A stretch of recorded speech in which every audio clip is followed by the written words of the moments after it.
नमस्कार दोस्तों, स्वागत है आपका प्रगति एमबीपीएससी के यूट्यूब चैनल पर। अभी हमने मोस्ट इम्पॉर्टेंट टॉपिक्स की एक सीरीज चलाई है। अब हम उसी के अंतर्गत पेसा एक्ट को पढ़ेंगे। पेसा एक्ट पढ़ने का एकमात्र उद्देश्य यह है कि मध्य प्रदेश में 4 दिसंबर 2021 से इस एक्ट को लागू कर दिया गया है। तो इसी संदर्भ में ये हमारी परीक्षा की दृष्टि से महत्वपूर्ण हो जाता है। तो हम जान लेते हैं पेसा एक्ट के बारे में कुछ महत्वपूर्ण बातें जो हमारी परीक्षा की दृष्टि से महत्वपूर्ण है। इसका पूरा नाम क्या है? Panchayat extension to scheduled areas act 1996। Hindi रूपांतरण क्या है इसका? पंचायत अनुसूचित क्षेत्रों तक विस्तार अधिनियम 1996। इसकी पृष्ठभूमि के बारे में कुछ जानकारी ले लेते हैं। भारत में स्थानीय सुशासन की दिशा में 73वां संविधान संशोधन अधिनियम वर्ष 1992 में लाया गया। ये 73वां संविधान संशोधन शक्तियों के विकेंद्रीकरण से संबंधित है और इसी के तहत त्रिस्तरीय पंचायती राज व्यवस्था लाई गई और संविधान के भाग 9 में इससे संबंधित प्रावधान किए गए हैं। ठीक है, लेकिन एक बात यहाँ पर महत्वपूर्ण है कि अनुच्छेद 243M ये कहता है कि जो 5वीं अनुसूची के क्षेत्र हैं, जिन्हें हम अनुसूचित व जनजाति क्षेत्र भी कहते हैं, तो वहां इस संशोधन के प्रावधान लागू नहीं होंगे या उससे छूट मिलती है इनको। ऐसा क्यों है, अभी हम आगे समझेंगे। इसी में आगे एक डेवलपमेंट है कि दिलीप भूरिया समिति 1995 की सिफारिशों के बाद जो भारत के 5वीं अनुसूची में सम्मिलित क्षेत्र हैं, जिन्हें हम अनुसूचित व जनजाति क्षेत्र भी कहते हैं, वहां पर लोगों के लिए सुशासन सुनिश्चित हो, इसीलिए पेसा एक्ट 1996 में लाया गया। ठीक है, तो हमने एक सामान्य समझ बनाई पेसा एक्ट के बारे में। कुछ अन्य महत्वपूर्ण बातें जान लेते हैं जो हमारी परीक्षा की दृष्टि से महत्वपूर्ण है कि जो पेसा एक्ट है इसे 24 अप्रैल 1996 को लाया गया। हमने बात की कि किस समिति की सिफारिश पर? दिलीप भूरिया समिति, जो 1995 में गठित हुई थी। पेसा एक्ट 10 राज्यों में लागू है। यही 5वीं अनुसूची के क्षेत्र हैं। यानी अगर ये पूछा जाए कि 5वीं अनुसूची में कितने राज्य शामिल हैं, तो 10। कौन कौन से हैं? मध्य प्रदेश, छत्तीसगढ़, झारखंड, हिमाचल प्रदेश, राजस्थान, गुजरात, आंध्र प्रदेश, तेलंगाना, ओडिशा और महाराष्ट्र। एक बात आप और जान लें इसमें कि मध्य प्रदेश, छत्तीसगढ़, झारखंड, उड़ीसा में ये पूरी तरह से पेसा एक्ट लागू नहीं है, आंशिक रूप से लागू है। ठीक है, पेसा एक्ट के लिए जो नोडल मंत्रालय है वो पंचायती राज मंत्रालय है, ये बात ध्यान रखना है। एक चीज और यहाँ पर ध्यान रखना है कि जो पेसा एक्ट है अनुसूचित क्षेत्रों में रहने वाले लोगों के लिए ग्राम सभा या समुदाय की भूमिका के माध्यम से सुशासन सुनिश्चित करता है। यानी यहाँ पर ग्राम सभा को कुछ शक्तियां दी गई हैं कि वे अपना शासन स्वयं कर सकें। ठीक है, अब हम यहाँ पर ग्राम सभा की शक्तियों को देख लेते हैं कि पेसा अधिनियम के अंतर्गत ग्राम सभा की प्रमुख शक्तियां क्या हैं, फिर अभी इसमें क्या चुनौतियां हैं इसे भी हम देखेंगे। ठीक है, और क्या प्रयास और इसमें किए जाने चाहिए। तो शक्तियों के ही अंतर्गत पहली बात है इसमें कि भूमि अधिग्रहण, भूमि के हस्तांतरण को रोकने, हस्तांतरित भूमि को पुनः प्राप्ति के मामलों में अनिवार्य रूप से परामर्श देने की शक्ति है किसके पास? ग्राम सभा के पास। अगली बात क्या है कि छोटे जल निकायों का प्रबंधन, लघु वनोपज का स्वामित्व। ये ध्यान रखना है कि लघु वनोपज है और यहाँ पर छोटे जल निकाय है। ठीक है, तो इनके स्वामित्व की शक्ति किसके पास है? ग्राम पंचायत के पास है।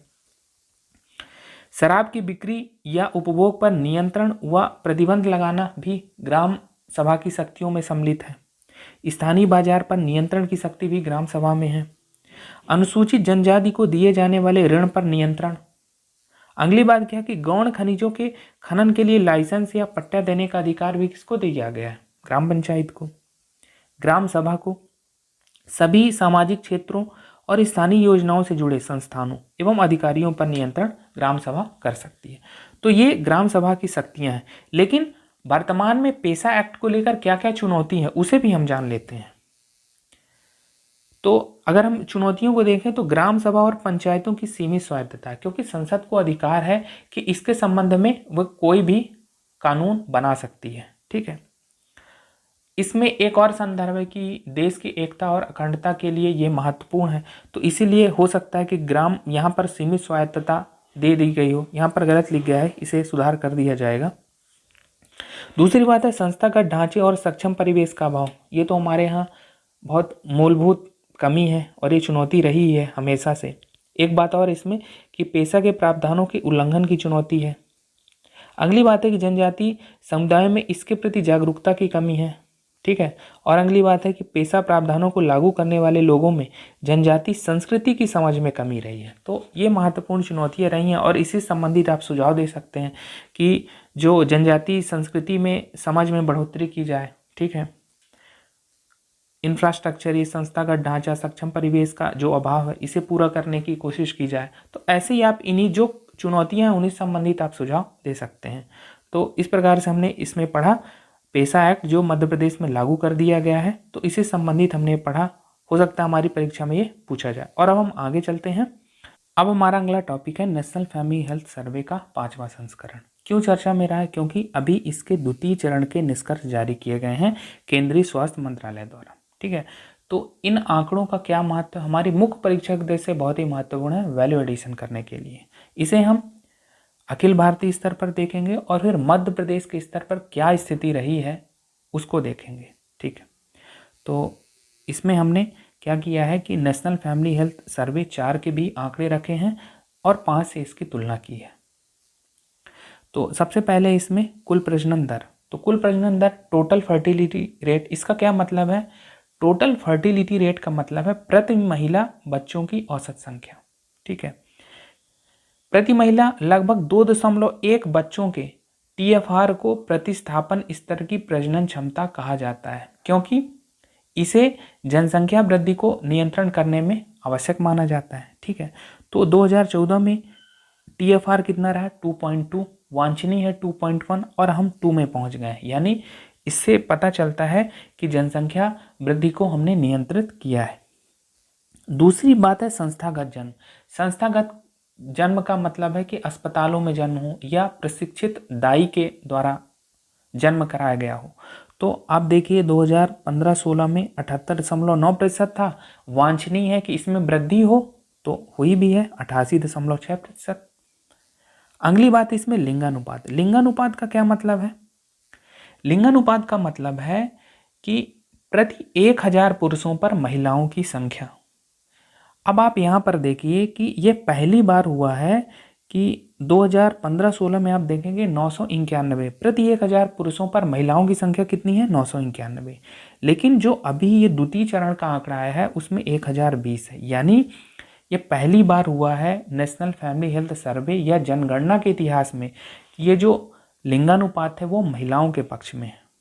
फिर से अगली बात इसमें हम देखते हैं कि 20 से 24 वर्ष की जो आयु की महिलाएं हैं जिनका विवाह 18 वर्ष से पहले हो गया है, 18 वर्ष से पहले हो गया है, यानी ये नाबालिग थी और इनका विवाह हो गया। तो 2015-16 में यह आंकड़ा था 26.8%। वांछनीय है कि इसमें कमी हो और हुई भी है 23.3। तो यहाँ भी स्थिति बेहतर हुई है। ठीक है। और आगे चलते हैं। इसमें देखते हैं कि 5 वर्ष से कम आयु के बच्चे जो ठिगनेपन, स्टंटेड, ठिगनेपन से पीड़ित है। ठिगनेपन का मतलब है कि आयु के अनुरूप लंबाई कम होना।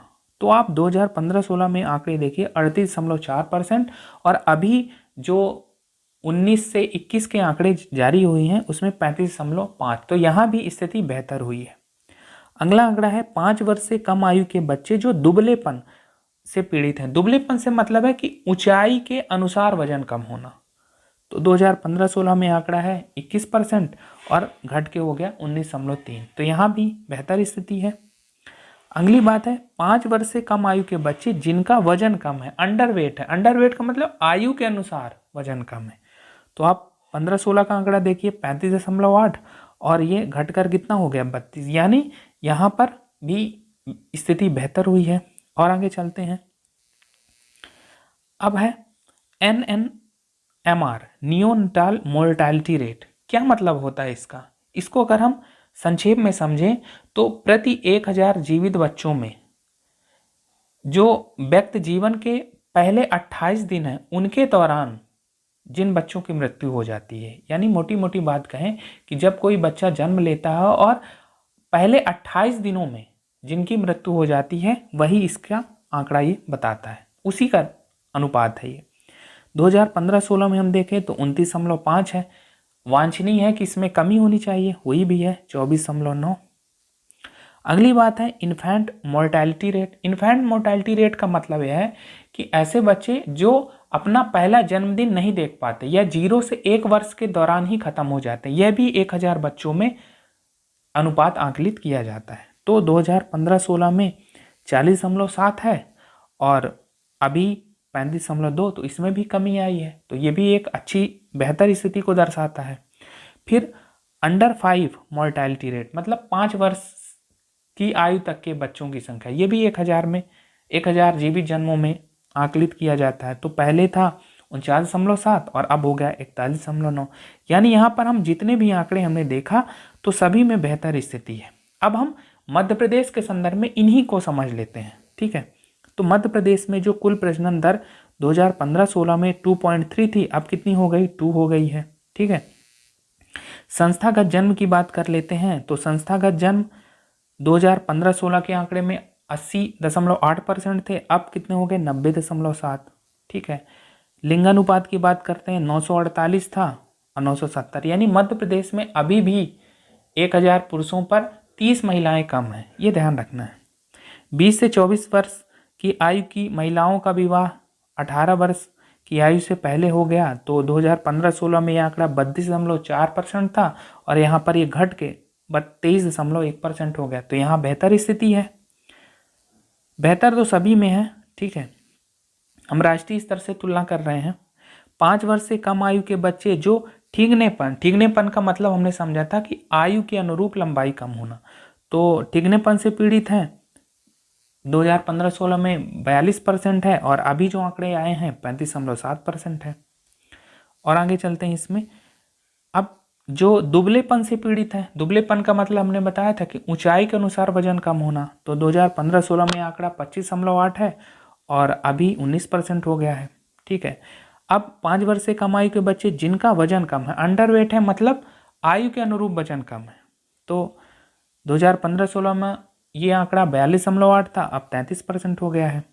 ठीक है, फिर NNMR 36.9 2015-16 में था, अब 29 हो गया। जैसा कि हमने NNMR समझा था कि पहले 28 दिनों में कितने डेथ हो जाती हैं बच्चों की, तो वो है।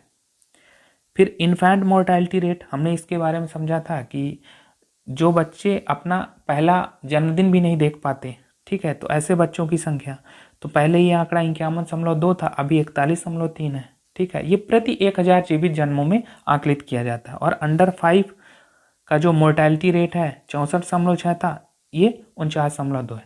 तो आप इसमें इन सभी आंकड़ों में एक बात नोटिस करिए कि सभी में सुधार हुआ है। तो ये जो नेशनल फैमिली हेल्थ सर्वे 5 है, इसका जो द्वितीय चरण के जो आंकड़े जारी हुए हैं, हमारी मुख्य परीक्षा में वैल्यू एडिशन में बहुत काम आने वाले हैं। तो आप इसे ध्यान से पढ़ें और इसे ध्यान रखें। अब हमारा अगला टॉपिक है राष्ट्रीय बहुआयामी गरीबी सूचकांक, national multi dimensional poverty index.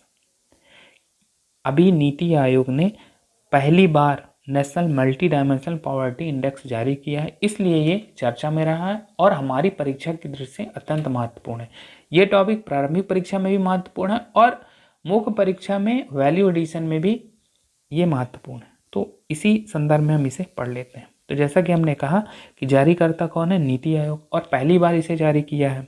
ठीक है, किसकी सहायता से जारी किया है, संयुक्त राष्ट्र विकास कार्यक्रम, जिसे हम UNDP भी कहते हैं, और ऑक्सफोर्ड निर्धनता एवं मानव विकास पहल, OPHI, Oxford poverty and human development initiative. ठीक है, क्या उद्देश्य है, नीति आयोग ने क्यों जारी किया है, कि वैश्विक जो मल्टी डायमेंशनल पॉवर्टी इंडेक्स में रैंकिंग है, उसमें भारत की स्थिति में सुधार करना। क्यों, अभी हम इसको समझ लेते हैं कि ग्लोबल MPI है, उसमें भारत की क्या स्थिति है। ठीक है, तभी हम समझ पाएंगे कि क्यों इसे नीति आयोग ने जारी किया है। तो पहले हम ग्लोबल MPI समझ लेते हैं। ग्लोबल MPI वैश्विक बहुआयामी गरीबी सूचकांक, जैसा कि हमने कहा कि इसका विकास कौन कर रहा है, UNDP और OPHI, वर्ष 2010 में पहली बार आया था। ठीक है, संयुक्त राष्ट्र विकास कार्यक्रम इसका उपयोग मानव विकास रिपोर्ट में करता है, SDR में करता है। ठीक है, एक बात ही हमने, और निर्धनता के आकलन का एक प्रमुख साधन है किसके लिए, यूएनडीपी के लिए। इसमें 3 आयाम हैं, जैसे कि हम जानते हैं कि जो एसडीआर जारी की जाती है, स्वास्थ्य, शिक्षा और जीवन स्तर, 3 आयामों को समेकित करती है और 3 आयामों में 12 संकेतक है, ये हमें ध्यान रखना है। अब जो हम बात कर रहे थे कि भारत की स्थिति में सुधार करने के लिए नीति आयोग ने जारी किया, तो भारत की स्थिति क्या है, 109 देशों में 66वीं, यानी बुरी स्थिति है, तभी तो इसमें सुधार करना चाहता। और इन्हीं के आंकड़ों को, जो ग्लोबल एमपीआई है, उसी के आंकड़े बताते हैं कि भारत में 27.9% आबादी गरीब है। ठीक है, तो इसी में सुधार करना चाहता है नीति आयोग, या सरकार सुधार करना चाहती है, और इसीलिए राष्ट्रीय बहुआयामी गरीबी सूचकांक को जारी किया गया है। ठीक है, तो हम ये जो रिपोर्ट है उसको हम थोड़ा जान लेते हैं, उसके क्या निष्कर्ष। एक बात इसमें और महत्वपूर्ण है कि ये जो नेशनल एमपीआई है, इसकी base line report national family health survey 4 जो कि 2015-16 में जारी किया गया था, उस पर आधारित है। और जैसा कि हमने कहा कि ये सूचकांक पहली बार जारी किया गया है। ठीक है, तो कुछ रिपोर्ट के निष्कर्ष हम देख लेते हैं जो हमारी परीक्षा की दृष्टि से महत्वपूर्ण है। तो राष्ट्रीय स्तर पर एमपीआई क्या है और मध्य प्रदेश का क्या है, इसे हम देखने की कोशिश करेंगे। एमपीआई का मतलब है मल्टी डायमेंशनल पॉवर्टी इंडेक्स। राष्ट्रीय स्तर पर कितना है, 0.118। ग्रामीण स्तर पर आप देखेंगे 0.155 और शहरी स्तर पर 0.04। ग्रामीण में आप ज़्यादा देख रहे हैं, यानी गांव में ज़्यादा गरीबी है, शहर में बहुत कम है। आप तुलना करिए। ठीक है, मध्य प्रदेश में अगर हम देखते हैं तो 0.173, और मध्य प्रदेश के ग्रामीण क्षेत्रों में आप देखेंगे 0.219 और शहरी क्षेत्रों में 0.062। तो यहाँ भी शहर और गांव में बहुत ज़्यादा अंतर है। ठीक है, और कुछ आंकड़े जो हमारी प्रारंभिक परीक्षा की दृष्टि से महत्वपूर्ण है कि जो नेशनल एमपीआई जारी हुआ, राष्ट्रीय बहुआयामी गरीबी सूचकांक, इसमें सबसे ज़्यादा निर्धनता वाला राज्य बिहार था। यहाँ आप देखेंगे कि 51.91% आबादी गरीब है, यानी आधे से अधिक आबादी गरीब है। सबसे कम निर्धनता वाला राज्य है केरल, आप देखेंगे बहुत ही कम है, 0.71%। ठीक है, आबादी गरीब है। मध्य प्रदेश के संदर्भ में मध्य प्रदेश का देश में चौथा स्थान रहा। ठीक है, यानी देश में निर्धनता के क्रम में चौथा स्थान है। यहाँ की 36.65% जनसंख्या गरीब है। मध्य प्रदेश में अगर हम जिले की बात करें कि सबसे ज़्यादा निर्धन जिला कौन सा है, तो वह अलीराजपुर। यहाँ की 71.31% जनसंख्या गरीब है। और सबसे कम निर्धनता वाला जिला इंदौर है, 10.86% जनसंख्या गरीब है। तो इस दृष्टि से ये महत्वपूर्ण हो जाता है, हमें इसके आंकड़े ध्यान रखना है मुख्य परीक्षा की दृष्टि से। और ये आंकड़े जो सबसे ज़्यादा निर्धन कौन है, सबसे कम निर्धन कौन है, ये हमारी प्रारंभिक परीक्षा की दृष्टि से महत्वपूर्ण हो सकते हैं। तो आज के लेक्चर में फिलहाल इतना ही। धन्यवाद।